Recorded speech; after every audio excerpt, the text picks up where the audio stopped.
তো ওর কোনো দোষ নাই? কার দোষ? ওর দোষ নাই? ওনার তো আছে, ওনারটা তো বিচার হবেই।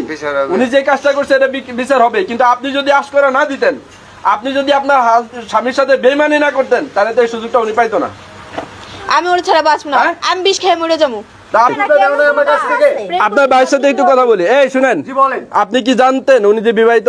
হ্যাঁ জানতাম। তাহলে রিলেশন করার সময় আপনি কি জানতেন? আরে ওর কাছে জিজ্ঞেস করুন, ও কি চাই আমার কাছে, কি চাইছিল তখন ওনার কাছে জিজ্ঞেস করুন। কি চাইছিল? কি চাইছিল ওনার কাছে জিজ্ঞেস করুন। উনি ওনাকে প্রতিশ্রুতি দিয়েছেন আপনি বিয়ে আরে করবেন। উনি আমাকে কি প্রতিশ্রুতি দিয়েছে এটা আগে জিজ্ঞেস করুন ওনার কাছে।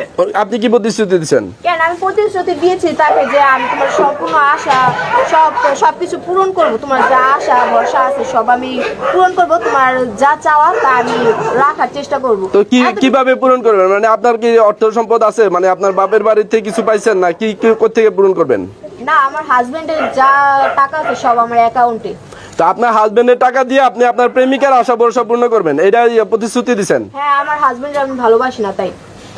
তো এই যে টাকা নেন, এগুলো দেখেও কি আপনাদের শিক্ষা হবে না? আসলে বাঙালি জাতির কোনোদিন শিক্ষা হবে না। তারপরও আর একজন ঠিকই এই ভুলটাই করব, ভুল করতেই থাকবো।